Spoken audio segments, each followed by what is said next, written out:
Thank you for having me, sir. Well, as you well know, sir, Arlington Cemetery is sacred to all people who are members of the military, all people who have served in the uniform. It's a sacred area. There's 3 generations of McCain's that are buried there. It's a violation because these rules are set in place. The people who are buried there don't have an opinion.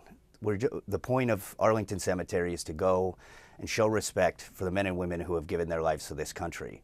When you make it political, you take away the respect of the people who are there. Yes, sir. I mean, I was not personally at Tower 22 when that attack happened, but after being directly on the ground right after, I understand the pain that we saw there, the young men and women who are serving there and what they went through. Once again, it's a solemn thing. You know, these young people are taking time out of their lives when they could be bettering themselves, you know, college, things like that.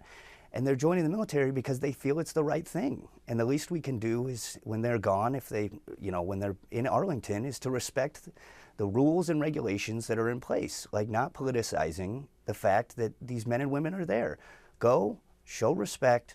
I understand that he was invited. Show respect and leave. It doesn't need to be videoed. Yeah, I mean, the first thing about, John McCain, you don't spend that long in politics without messing up once or twice. So, and the main point is that he pulled it down and he understood the solemn, sanctified nature of Arlington National Cemetery.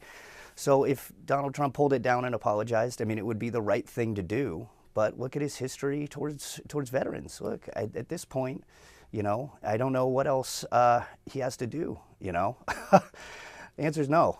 I mean, to begin, what Trump said about my father is irreprehensible. I mean, it's, I've never forgotten it. And, to remind everyone, John McCain was my father as well. And, he was the guy I went to when I skinned my knee, So to hear those things said about him, I can never forgive. The one thing about John McCain is that he cared about his country and he lived his life that way. So as we moved on, and I was gone for a year, so I didn't have a chance to change. But as soon as I was back, I see, I care about my family. I care about equal rights of everyone in this country. I care about all this. And, as much as I stayed as an independent, I decided that, it was time to move on and do what I believe in. The fact of the matter that he said it constantly is country first. You have to think about your country first. However that is, care about your country. Care about how making it better, not being divided, but being together as one to continue to be the greatest country in the world. I mean, I think that it's just like anywhere else. I mean, veterans are people just like everyone else, and that's a plethora of diverse opinions. I think that people are still trying to figure out what's happening in this election and which way they're going to go, especially with Kamala Harris entering the race. And I think that just like any other group of people, everyone's trying to figure it out. It's a diverse group of people, and they're all trying to look, what's going to help the military. That's on the main thought for most of them. So I think the Arizona Republican Party is trying to express what they believe is the best. I mean, they did censor my mother and my entire family out of it. So they're choosing the path that they want to go.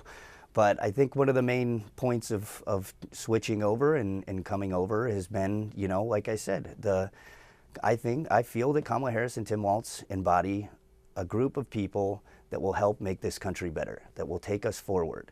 And that's really what matters at the end of the day is, voting with your heart, voting how you feel going forward. And that's how I feel.